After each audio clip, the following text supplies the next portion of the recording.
Assalamu алейкум, урматтуу мекендештер. Талас шаарынан дагы бир там сатыга чыкты. Там издеп жүргөндөр видеону көрүп турасыздар. Бул мен турган көчө Телман көчөсү.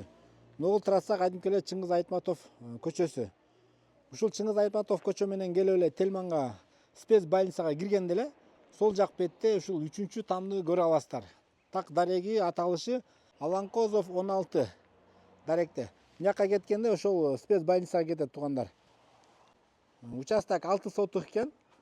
Кирип келгенде эле караңыздар, мына жерде аябай чоң өрүк бар экен. Бул там эски ремонт, бирок сөөгү аябай бекем экен, подвалы менен. Потолокторунда бийик жасаган экен. Мен азыр үйдүн ичин дагы тартып берейин. Мына кирип келатканда эле караңыздар. Бул жакта жакшы роза гүлдөр, брусчатка, бул жагында навес, гараж да бар экен бул жерде.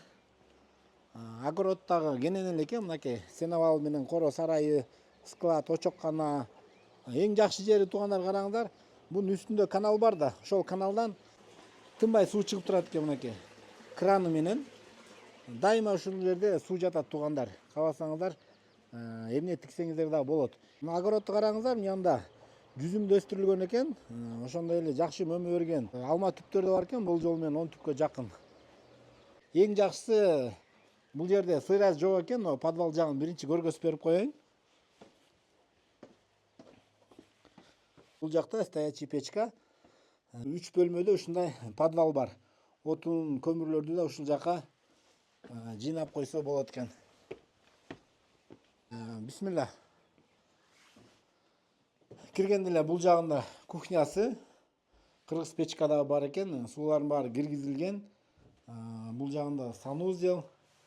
Бул жакта банясы да бар экен. Кухнядагы бардык вытяжкалардын баары орнотулган. Бул жагында чай ичүүчү бөлмө. TV зона кылып да колдонушат экен. Мына үйдүн потологун бийине маани берип коюңуздар, караңыздар. Эгер ичинде ремонт кыла турган болсо, өзү потологу бийик үйлөр чындап эле сындуу көрүнөт да. Андан кийин коридор, коридордон оң жака малдардын уктоочу бөлмөсү. Коридордон сол жака ата-энелердин уктоочу бөлмөсү.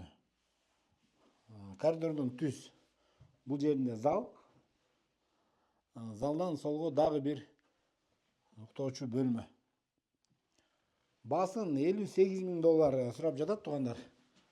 Өзүңүздөр да вариантыңыздарды айтып көрөсүздөр. Видеону лайк басып коюңуздар.